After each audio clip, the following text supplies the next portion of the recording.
The other day, my cousin Beaker called, and I was like, oh man, what now? And they start talking about some cashier that pushed their button for like 45 minutes. So that was my day. Anyway, let's do some tracking.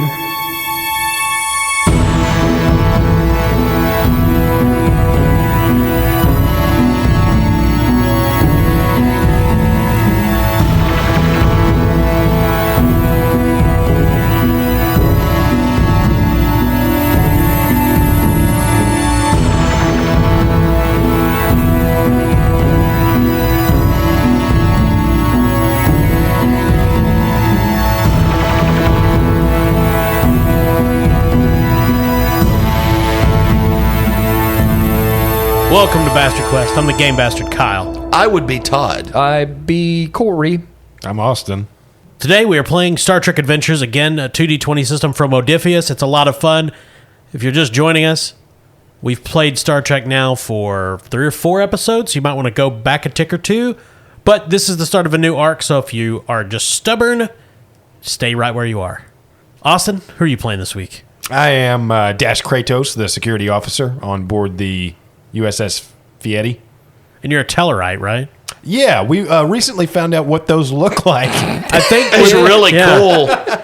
They were just on Strange New Worlds, I believe. Oh, okay. And Yeah. that is where the new shot. They're hideous. If I can be relied on for anything, They're hogmen. it's for making the wrong choice. Hogmen? You put a They're hogman pig-like. I mean, in it a looks- blender and then kick the shit out of him. Honestly, it looks like an Ugnaught fucked a dwarf. Well, An ugly dwarf. Yeah. But okay, yeah, that's who Austin is. So anyway, that's what I'm sticking with. Well, fortunately, Dash Kratos he defies all the stereotypes and looks cool. Yeah, he still looks just as ugly, but he's got a mohawk. well, the Tellarites were one of the first founding members of the Federation. I believe read. so, yeah. That's what I read on the Star Trek Wikipedia. They were kind of the Pete Best and the Beatles. Like, I prefer to think of them as the Stu Sutcliffe. in the Beatles. yeah, they died. Wow. All right, Corey, who are you playing? I am playing Captain Cham. He's a powerful man, heart Human. of gold, Yeah. feet of concrete. He does not swim. I can't even float. He's got heart problems too. Todd? Jerry. Vulcan. And of course, all these characters are the command crew of a Federation starship. It's a Galaxy class, the USS Fieri. Yeah, and it's not funny, so don't laugh at that. Not. We love the man. Yeah, we do love Guy Fieri. We're big fans. You should see our haircuts right now. Well, they're not real. We're all wearing those visors with the hair. Yeah. And that was not cheap to get, but we were able to do it thanks to our Patreon Thank you, members. patrons. Oh my God, what if that's our next merch? It's the Guy Fieri visor with Vulcan ears. Yes. Oh, that's brilliant. This is So- USS frosted Fieri on the tips. thing, Yeah, Oh, so if you're just listening to Bastard Quest for the first time, one thing we do is we do have Patreon members, patrons, and there'll be a lot of the NPCs in the adventure. Yes. Like a lot. Some of them have more interesting ends than others. Yeah. And if you're like, that sounds cool, I want to do that, go to patreon.com/bastardquest. Yes, thank you.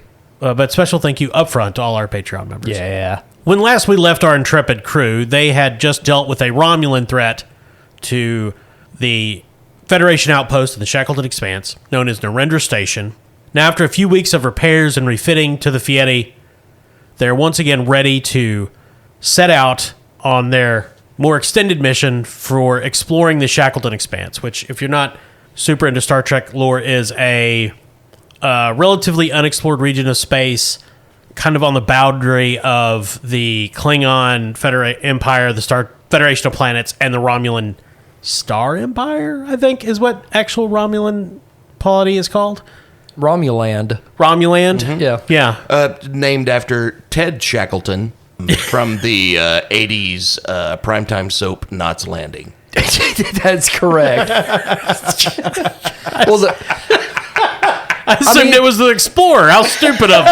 right. There's a lot of tie-ins in sci-fi and nighttime soap operas. Yeah, The Millennium No. Falcon was named after Falcon Crest. Oh, yeah. Yeah. There's a whole fleet yeah. of Klingon ships named after characters from Scarecrow and Mrs. King. Yeah. So the Fieri is ready to go. It's docked to Narendra Station, which is this big, massive Federation starbase at the edge of the Shackleton Expanse. Is it kind of like Deep Space Nine, one of those type bases? Well, it would be similar in function. That's a Cardassian base that they retrofitted for Federation. So it would look more like, I guess it would look more like the one from one of the, I think it was the last movie with Idris Elba was the bad guy, and there's a huge, cool starbase in that. The Dark Tower. Mm-hmm. Yeah. Yeah, Matthew McConaughey. Wait, the Wire? So before you depart, Dash, Jerry, and Cham are, of course, on Narendra Station, preparing to depart. But before they leave, they meet with Commander Sean Weeks, commander of the station, in his office, which has a big bay window that looks out on the Fieri being loaded, the last few shuttles flying into the bay, some of the crew going on in a crossing in a boarding tube. Commander Weeks, I hope you enjoy the potato skins we brought you. They're good, yes. But look, the ceremony, you're setting off into unknown space, so I thought we would do some shots before you go. I'm always down for shots. It's Malort. Oh, I meant phasers, but I'll take that. My lord was my Meemaw's name. So he pulls out this big, crusty bottle of Malort. Before he can crack it open, there's a beep beep. Commander Weeks, go ahead, Don. The Carissa is overdue to return for supplies, and they haven't been responding to any subspace messages. Right now, we're at 72 hours. You see Commander Weeks work this over in his head. Now, you guys know that when Don said the Carissa, he's talking about the USS Carissa, which is a exploration vessel. There's a number of them that work out of Narendra Station. Named after Patreon subscriber Carissa Habemeyer. Commander Weeks, 72 hours late is not good. Look, Cham, you are maybe my best friend. Cool. Can you go take a look and find this ship for me? Nah, but bye. Okay, so that's the end of the episode. That was my joke party. Yes, we'll do it. Okay, that is good. Yeah. It's June Fool's Day. They changed it in the future. Look, just call Don. He will give you all details. Right, Don? Yes, sir. Excuse me, Captain, but I'm going to have to insist that we all partake of this Malort before we go off on this mission. Yeah, y'all go ahead. I'm a teetotaler. That fits. Really? Yeah, I don't partake, no, sir. That is okay. I will do your shot. And he takes two. He takes one of the shot glasses back and starts pulling shots at Malort. So do Dash and Jerry take the shot? Absolutely. Jerry's taking a shot. A lot of people don't know this, but the word Malort is a Vulcan word, which means regret. It's true. Well, Okay, so each of you take a point of stress. The Malort burns on the way down. There's no roll to stop that. Okay, so guys can ask Don anything you want about the Carissa. He'd be happy to help you. He is the science officer for Narendra Station. Don, what's the problem? So basically, it just explains that, again, the Carissa is an exploration ship. It's not outfitted like a Galaxy-class cruiser. It doesn't go out for years. It goes out for a week or 2 weeks and comes back. It's 72 hours overdue, and they're not responding to communications. What was their mission? So they were going into a group of stars called the Habemeyer Formation. So it was believed to be the remnants of an ancient galaxy, an ancient galactic core. And Don explains that in that case, so for example, the distance from Earth to Proxima Centauri, which is our closest star, is about 4 light years.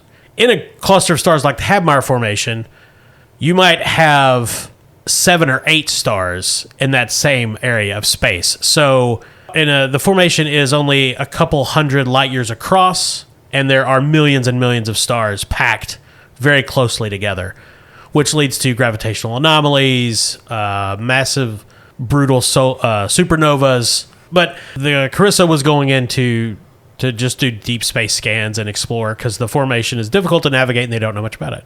Here's the problem. They shouldn't have gone into a place like that. Yeah, that's how you get event horizons and stuff. Yeah, you see your eyes pop out. The logical thing to do would be to go back in time and just stop them from going there. I told you I don't like to think about that. Well, we had to go in because science. What was the ship's last known location? The last known location was Star System 459G. Did you receive any final communications from them? I'm sure you did. If there was one that's at least final. The last one we received was they had arrived at Star System 459G and were conducting scans and routine transmission, giving their estimate for return, and that's it. Okay, we'll head that away. Could you print out like a map quest for us? Yeah. Cool. Thank you, Don. I'll do Google Maps, and then I'll just print it. Oh, yeah, that's even better. All right, so you guys have your mission. You know what you're doing. Well, I mean, relatively.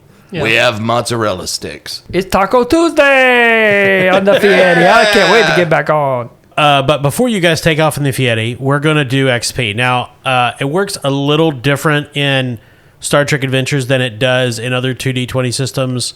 So characters are supposed to earn milestones if they do things with their value or directive during a mission, or if they're injured by an attack to kill. And if they're really prominent in the adventure, they can earn a spotlight milestone.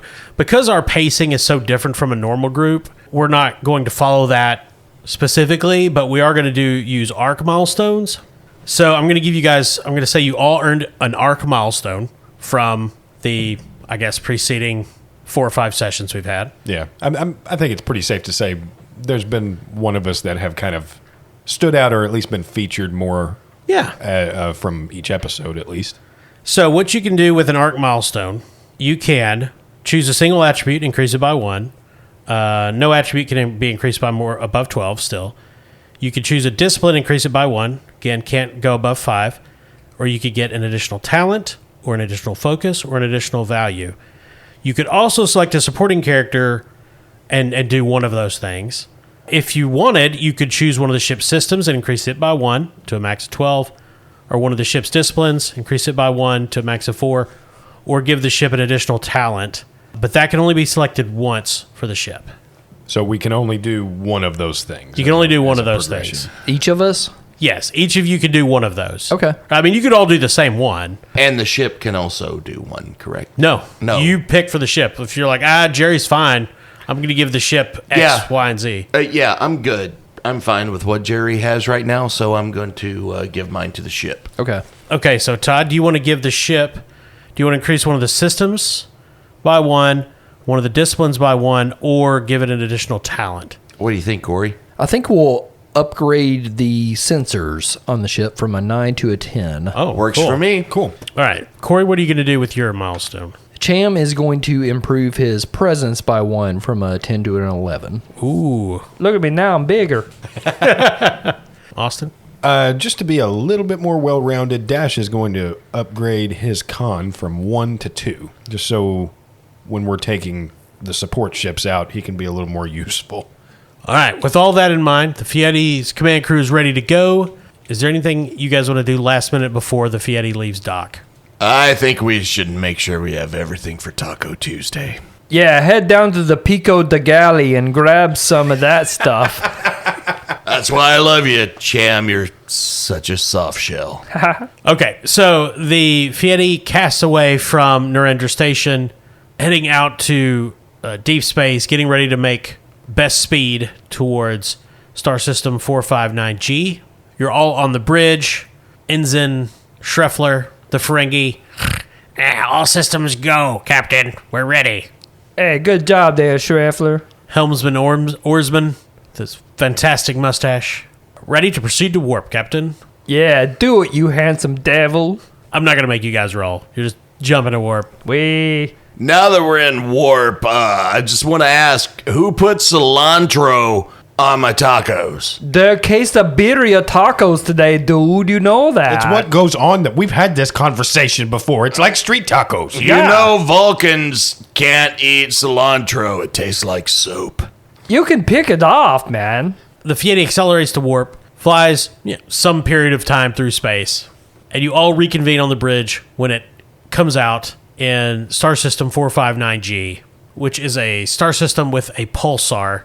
Sensors on the ship go into motion.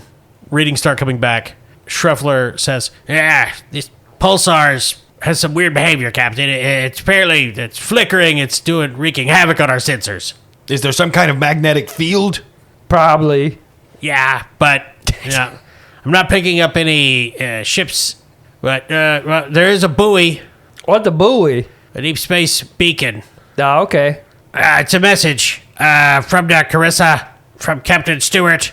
Anomalous antimatter readings detected. Running down signal to system 451G. Okay, we go there now. This is easy so far. Well, wait a minute now. Now, as long as we just listen to where people tell us to go, we'll do that. Yeah, but if they discovered antimatter somewhere, that could be damaging to the ship. We just don't touch it. I hope they discovered Altoids because I need to get this fucking Irish Spring taste out of my mouth. Goddamn cilantro. Man. Oh, come on, man. Helmsman Oarsman says, "Sir, we may have some problems. This pulsar is causing all sorts of navigational issues." Okay, let's back up a ways, and then we'll go around it. Okay.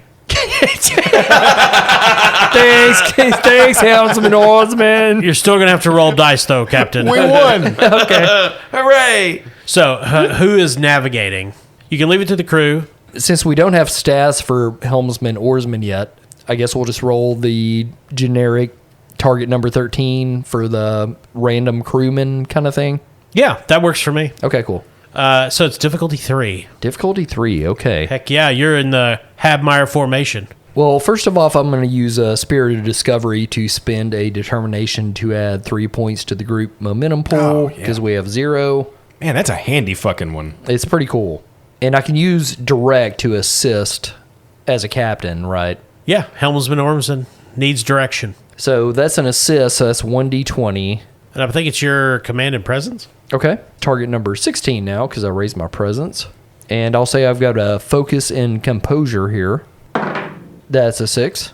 All right, so that's 1 success. I'm going to use one of those momentum I just shat. You want some more dice? I can take more threat over here. Kyle, I don't want anything from you.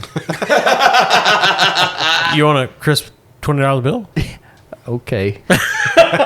So that's 3d20s here. That's a 8, a 12, and a 20. But Cham's advisor talent, anytime he assists a character using command, they get to re-roll one of the d20s. Nice call. I assume you're going to re-roll the 20. Oh, I hadn't even thought of that. Cool. Yeah, because Never mind, I take back what I said about you, Kyle. That's a 2, so that's a crit. Jesus. There you go. Nice. So that's 1 extra momentum. Cool. No, 2 2. extra momentum. So the Fieri, you set a course, the ship accelerates, flying out of 459G in between the irregular flickerings of the pulsar. You head into 451G, drop out of warp, and the ship immediately begins rattling. It's like a coffee can being kicked by a 4-year-old. People being thrown out of chairs. You think you're under fire, but no. Report comes back. It's gravitational anomaly, sir. This system's gravity is all over the board. It's entirely unstable. What is it with space places and gravity? Captain, we have to get back. Okay. I blame the cilantro. I blamed the 451G. My cell phone was fine before. They didn't need to upgrade it. This is a trinary star system. There are 3 stars in close orbit of one another at the center of the system. And Traveler says, "Sir, pick up a signal. Very weak. It's the Carissa. It's at between the stars." Okay, let's go there. That's probably a bad idea, right? Guys. Gravitational anomalies are very high, Captain. I think we should run away. Okay, open hailing frequency. See if we can talk at them there, Schreffler. That's your job. All hailing frequencies are open, Captain. But I'm not receiving any signals back. The gravitational pulls must be distorting our signal. You typical. I'd hate to think what would happen if we tried to transport anyone right now. Well, all we can do is try. Hey, Mary Hill. She's long dead. Oh, yeah, it's Gary today. Gary is here. But he can't get off the ramp. Sure, the ship cannot take too much more of this stress. Getting damage reports in from sectors 1 and 4. Okay, back up. Beep, beep, beep. As we back up. So the ship moves out of the gravitational anomalies that are apparently being put off by these 3 stars in close orbit of one another. And you can still, sensors are still relaying the Carissa's beacon, and you have sighting of the ship at the center of the star formation, which is presumably much less destructive than where you are now. I started to say, I would have to assume there's some kind of dead zone between the gravitational pulls of these 3 stars. Captain, I would defer to the science officer on this, but what if we backed up some more? Make it so. And then if we tried to warp speed directly into the gravitational pull of one star, slingshot ourselves around it, and then activate the tractor beam right when we get to the Carissa, what if we could pull them out when we're on our upswing? It's so crazy, it just might work. But here's the other crazy thing. If we slingshot around 3 suns, we can go with the past, present, and futures. What do you think about that? What was that Tim used to say about his past? Oh, I don't like it now. But we can bypass that. But if we end up back at the present, no good. Why don't we go back into the past and make tacos without any fucking cilantro? Man, you need to get over it, dude. Helmsman Oarsman just looks around. So, sir, am I slingshotting us around 3 stars to Tokyo Drift into the Carissa? Yeah, I'm going to say no. Because I'll do it, sir. I know, you're just crazy enough to try, ain't you, buddy? All right, well, you guys figure out some sort of engineering solution. I'm going to go make Jerry some chicken nuggets. Captain, with this gravitational kerfuffle, is there any way that we could beam someone onto the Carissa? I don't know, you're a science man. Jerry consults the ship to see if he can, in fact, beam someone onto the Carissa. Okay, so I'm not going to make you roll for this. You go through briefly review some of the teleportation specifications. Teleportation for Dummies, the book. Yeah. Shrevler gives Never you... teleport in between 3 stars. And there are some notes on gravitational anomalies, but there's nothing that says it can't be done. It's just calculation times may take longer. Okay, we got to get one of our best bodies on this one. So who are you guys going to send on the away team? Like Cham said, we're going to send our best men. So Gary Hill Jr., the brother of Mary Hill Jr. and son of Mary Hill, ramp corporals, Okay. he's going. Yeah. Okay. Yeah. I have just the man to lead the trek. Oh, yeah, really? So a security officer is being sent. And Todd, is Jerry going to go, or are you going to take somebody else? Jerry's going to send Emerald. All right, cool. So we have a medical officer, a ramp corporal, and a security officer. What else do you need? It's complete. I don't even know why we show up to work with this crew. Like those 3 could handle the whole shit. I mean, we can conquer the universe with this team. So a scrawny security officer with his phaser in kind of like what looks like a quick draw holster at his hip swaggers out of the doorway and says, "I will lead this mission, Lieutenant Commander Dash." It's Lieutenant Sultan Dansworth. That would be reference to Patreon member Dan Saul. Yes, thank you, Dan. A lieutenant officer in Dash's security force. So he reports to the teleporter pad along with Gary Hill Jr. and Lieutenant Emerald from Medical. Gary Hill Jr. has 2 tiny ramps attached to his shoes. So he's always on ramp. Actually, it actually gives him a leaping ability that's really useful. Oh, yeah. All right, so they are being teleported over. It's there's a lot, as I said, there's a lot of gravitational anomalies. This is going to be a difficulty 2 roll. I think it'd probably make sense for this to be either a generic crew roll or have Jerry do it. Yeah, Jerry, for sure. So our mission is to just see if we can get the Clarissa out of the gravitational dead zone? I don't really understand what we're doing. Well, at least you're honest. Yeah, I'm always going to be shoot you straight. Captain Cham, I'm not going to lie. We're just doing this because it's better than doing nothing. Yeah, What an apt description. Yeah, it's foolhardy. What a highly motivated command team. We're cashing them checks. Benefits. 401k. Okay, so Todd, it'd be difficulty 2. You're going to roll your science and reason. I'm on it. And he gets an assist from the ship, right? Yes. Over here doing my best, says the ship. I like the ship voice. So the ship's going to roll engineering and sensors. Okay, that's the target number 12. 1 die, right? Yep. That's a 7. Oh, there's a 2 and a 19, which the 2 is a crit. Yep, so that's all you needed. You get an extra momentum. Cool. You could spend that now if you have some idea of what to spend it on. If not, it just goes in the pool. Let's just put it in the pool. The 19, that is a complication. I'm going to go ahead and spend... You know what? I'm going to spend 2 threat to make it worse. Oh. Obviously, people being teleported don't experience anything in the meantime. They're just in one place and then suddenly another. And generally, being teleported from the Fieri to someplace else always works pretty well. This time, something goes wrong, and all 3 of the boarding party, Emerald, Gary, and Sultan... You can call him Saul. It's okay. Saul, do not arrive on the teleport pad in the Carissa. They arrive in 3 different locations on the ship. Saul arrives in engineering. Emerald arrives in, well, he's pretty sure it's the powered down holodeck. What? Bam! And Gary arrives at the bottom of a turbolift shaft, but not in the turbolift. His ramps deploy as soon as he appears. Throws him into the air.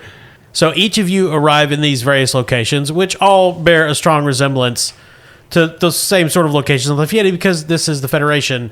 It's a standardized template, and we didn't, pay for custom sets this season. But all of them are powered down. All the lights are out. The only lights are like the track lights along the floors. It's very dimly lit. You can only see the very dim outlines of those squares on the holodeck, Todd. Austin, of course, you probably are in the best lit location because you're in the warp core is still active. Mm-hmm. But engineering is completely deserted. Okay. And Gary is in complete darkness. Lieutenant Saul lifts his communicator up and says, "A rescue team check in. Where'd you land?" Hey, this is Lieutenant Emerald. I'm on the holodeck. It's completely deserted. There is not even any food or drink here. It's really fucking weird. Disappointed. Bam. Very subdued. Period. Sign off. Well, that's good to know, I guess. Ramp Corporal Hill, check in. 400 years ago, the first Hill became a ramp corporal for the Oh, son of a bitch. the Cobra organization. All right, well, we know the Ramp Corporal's alive. And for his sins, he has cursed our family. My mother is gone. I just lost my sister, my baby sister, Mary Hill Jr. And now I'm at the bottom of an elevator shaft on a shitty starship, and I worked hard to get here. So, yeah, I'm just waiting for my comeuppance. So as he says that, the turbolift lights up, and he sees way far away. He's at the very bottom, of course. The turbolift itself, engines activate. Gary kneels like Andy Dufresne at the end of Shawshank Redemption, drops to his knees and outstretches his hands, awaiting the cold kiss of death. Ramp Corporal Hill, I need you to get out of wherever you're at and meet us right in engineering where I'm at. Same goes for you, Emerald. Okay, I'm going to turn my phone light on and try to get out of here. Missing the second wake. Lieutenant Emerald, on his way. Tasty. Bam. Assuming that they don't already have a schematic for the type of ship that we're on, Saul, being a security officer, would have a schematic of just this basic type of ship. Sure. So he can give direction to the 2 officers that are trying to make their way to the engineering section. Okay. Or at least try to. Yeah. Okay, so Emerald heads out of the holodeck into a standard ship's corridor. The first thing he notices is the overwhelming smell of lingering smoke, like an overcooked turkey or scorched flesh. And there's phaser burns along the walls. Oh, we're used to turkey smells. Yeah, of course. There's stains on the floor, but no bodies or anything of that nature. Are we on the event horizon? The core flickers briefly. Yeah. It calls to us. Saul, come in. Come in, Saul. Yeah, what is that, Emerald? Smells like burning flesh in this corridor. There's stains everywhere. There's Yeah, well, I operate on the assumption they just discovered a portal to hell or something. So you guys just get to the engineering level and we'll figure out what's what. Okay, finding the nearest ramp. Gonna meet you up there. All right, good work, Ramp Corporal Hill. Yeah, I know, but it doesn't matter. Is this family just turning more and more nihilistic? yeah. All right, so is there anything to be gained just by venturing forth without them, or is it safe to kind of wait until we all regroup, Kyle? Well, I mean, that is definitely the sort of ambiguous question I would never answer. So, Gary Hill is a competent spacer. He gets the doors open, gets out onto the lowest level of the ship. As he's doing that, he's flying. He's got a light on his tricorder, probably. He shines it around. Tricorders are the phones of the future. Yeah, Basically. They're kind of basically. catch-all. Like, He gets out, and there's weird flickering lights on this level. No, he doesn't see any sort of the battle damage that Emerald did. He gets out, climbs in. The doors to the turbolift close. He gives them one last look, and written on the outside of the door is, Oh, God. "Things have learned to walk that ought to crawl." Jesus. We're just quoting fucking Lovecraft right now. this is the stand. Jesus.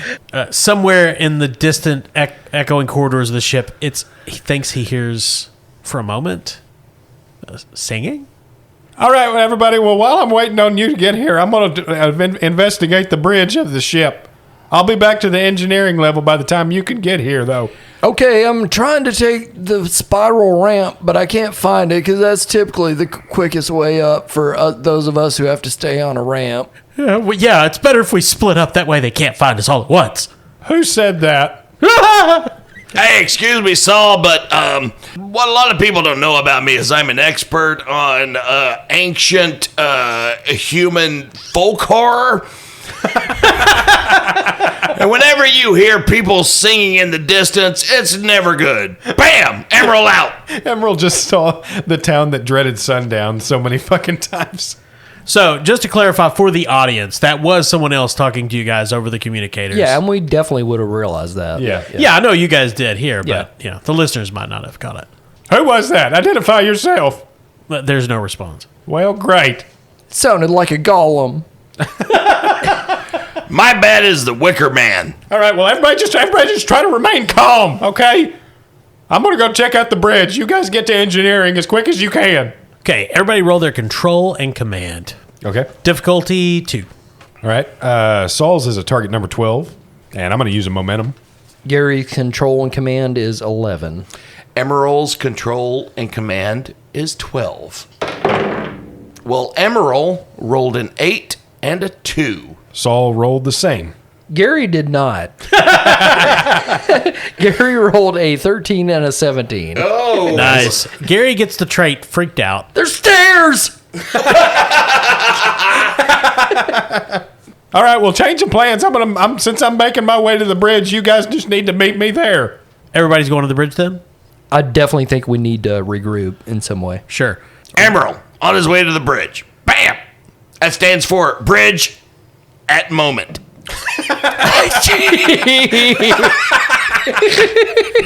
All right, everybody roll their individually. You're going to roll your reason and security to navigate to the bridge as quickly and safely as possible. All right, that's me rolling for a 12 again. Difficulty 2. Good Lord. I'm going to spend a threat. We're going to go ahead and double that complication range. Jesus. Emerald will be rolling for a target number 10, and I'm going to spend a momentum. Cool. Corey, you want to spend a momentum? Yeah, mine's 11. Yeah. Okay, I'm going to spend a momentum too. Jesus Christ, I rolled a 14, a 15, and a 16. I'm spending a determination point. You are not. Why not? Supporting characters do not have them. They don't have them at all? Nope. What a bunch of horse shit. I think it's fantastic. Well, Emerald, Welcome to my life. in the end, we are all hills. Yep. Not yet, but soon. Emerald rolled a 17, a 14, and an 8, so that is just one success. Well, Gary Hill rolled an 11, an 11, and a 5, so he got 3 successes. Nice. good job. What the More momentum fuck? back at least. Now, Todd rolled a complication. Austin, how many did you get a complication? I just failed. So, Corey, what route does Gary take to get to engineering? The ramp. The ramp, of Yes. course. There's just a ramp that runs up the length of the ship, Yes. Makes sense to me. Yeah. and only the hills know about It's it. a spiral ramp. It goes up. Oh my God, Kyle. And it's segmented. Yes, the hills know for every class of ship where the ramp is located. Exactly. It's true. The hills have eyes. So Emerald and Saul are turned around, lost. They're going to be delayed. When Gary gets to the bridge door is sealed from the inside. And he messes with the controls, as you would do. And you hear somebody runs out, "No!" Gary bangs on the door. Gary Hill, ramp corporal from the USS Fieri. We're here to rescue you. Phaser beam blasts out right above your head. Okay, never mind. Get away from me. What the hell? Yeah, somebody on the inside is just shooting a phaser through the door. I'm not here to hurt you. Come on. Okay, how are you going to talk them down? What discipline and attributes are you using here? Well, I guess that's presence and command makes sense here. Yep, difficulty 5. Jesus Christ. The guy on the other side of the and door. also his lowest stats. It's a target number 9. Basically, the guy on the other side of the door has completely lost his mind. Okay, I'm just gonna roll Okay. for funsies. And maybe my focus of ramps will come in handy. I mean, Step backward fastly. He trips on a ramp. That's a 9 and a 12, so 1 success. well, he tries to shoot you again. He rolled a 20. The ramp did get him.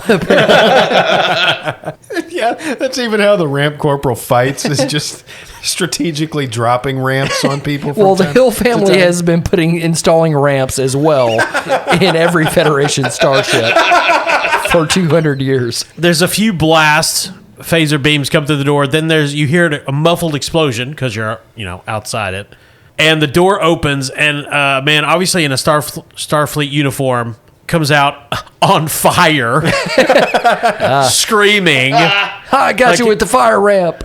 His upper torso's on fire. You can tell his uniform is red. And he just stumbles, trips, and falls right at The ramp. the ramp the corporal's ramp feet. feet of Yeah, right. He's not dead, but he will be if the fire's not put out. Okay, so we've established that the tricorder is the iPhone of the day, so I'm sure Yeah. it has a fire extinguisher on it. Because they've advanced. man. I need to upgrade. I would say that if you come up with some good scientific gobbledygook, Okay. you could modify some setting on the tricorder to act as a fire retardant. Ramp Corporal Gary Hill Star Trek's the shit out of his tricorder. And essentially uses the part, like it's got a LED Sure. display, the liquid core of that facilitates the screen Sure. of the tricorder. He empties that and then plugs something into another thing and diverts something. That's a Star Trek word. That's a good one. He diverts, yeah, to spray him with his phone screen. I'll allow it. Okay. So science and what? Insight or reason, I think. Okay. Also not good for the Hill fam. But hey, it's only difficulty 1. Okay. It's target number 9. Rolled a 1 and a 20. Jesus. So I assume you're gonna. Well, you could bank the momentum or spend it right now on something if you have an idea. I'm going to go ahead and say he's got the juiciest tricorder ever. Sure. To make sure we put him out, because that complication worries me. Well, remember the complication will not undo your success. Okay. So well, you're going to put out the fire. Okay. Then, we'll take a momentum. Okay. So you put out the fire, and it totally ruins your tricorder. It's gone. How am I supposed to spot a ramp now? So after examination of the rank pins and insignia, this is probably the captain. Now, meanwhile, Lieutenant Sultan Dansworth got turned around, heading for the bridge, ends up outside medical. The doors to medical have been forced open, completely broken. The lights inside medical are flickering every now and then. There's some smoldering, no bodies. He's about to ignore it and move away when he sees something that looks like it's glowing vaguely golden on the far side. He steps around to get a closer look, and it is a humanoid on a table in medical.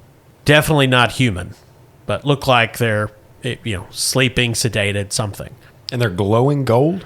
It's just a trick of the light, but they're a gold color. Oh, okay. The fabled pony boy species. Is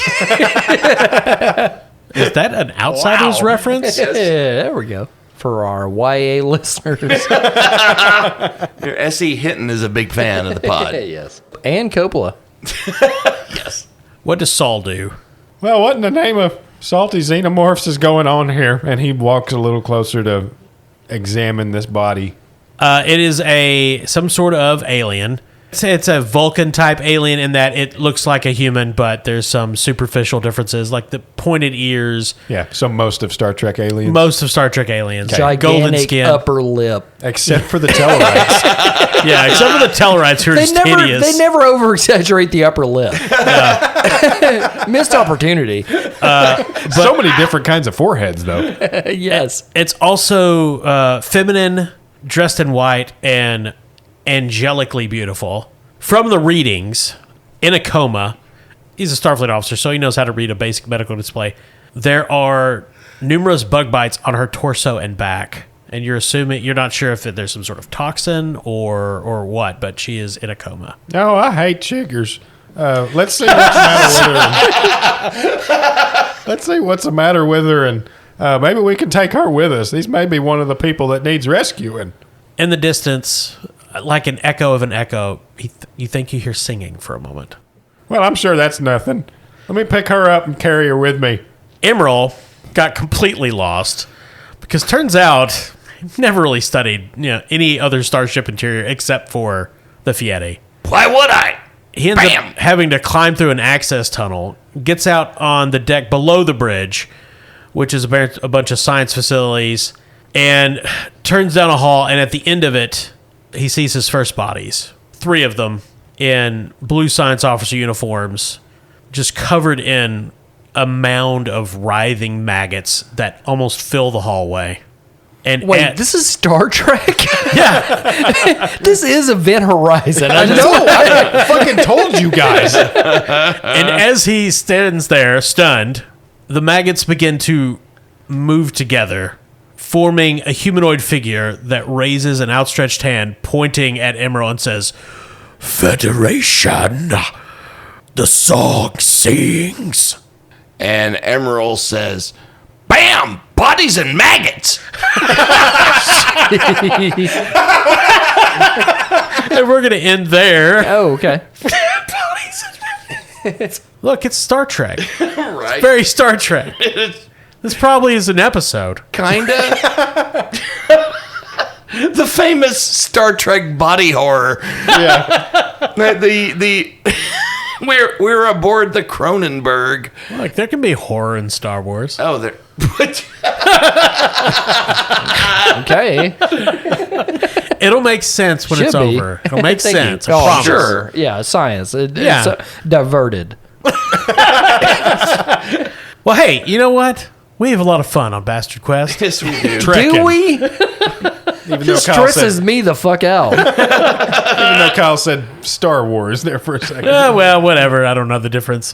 One has ramps. Well, thank you to all our Patreon members. A number of you were featured tonight. Kurt Stewart, sort of Mary Hill as through a descendant.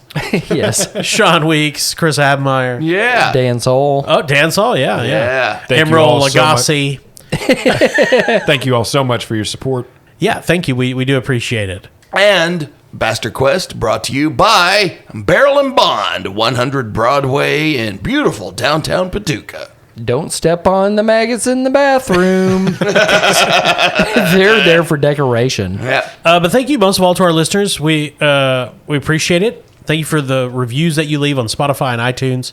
Yes, thank you very much. It's always a pleasure to see hearings happening. Is that what they call them? Yeah, Hearings, that's a technical term. Yeah. Thank y'all for all the hearings. And as always, if there's a game you want us to play or think we should play, just shout at us on social media, Bastard Quest on Twitter and Instagram. And sometimes we'll give you a choice. We'll do a poll. We haven't done one in a while, but Yeah. I mean, I feel like one's coming up because there's a lot of cool new games coming out. We just got the Pirate Borg. Yes. Yeah. Which is the pirate version of Mort Borg. We got the PDF of that. It's getting released fairly soon. I'm fucking excited about that expansion. And the expansion of the Cobra version of G.I. Joe. Yep. That's coming pretty soon. We're definitely playing the fuck out of that. Yeah. One Yeah. sharp. So if you're wondering what Bastard Quest Patreon members get, we'll be making Cobra characters and Pirate Board characters, and that'll be exclusively on our Patreon. Yeah, for sure. Barge Hog gives it 5 Ronnie James Dios. Out of 4. Right. But until all that happens, don't miss the horrifying next episode of this Star Trek adventure, titled, Kyle? Bodies and maggots. It's actually called The Song and the Slime. I like it. But yes, thank you all again for listening. Thanks, I'm Kyle. I'm Todd. Corey. I'm Austin.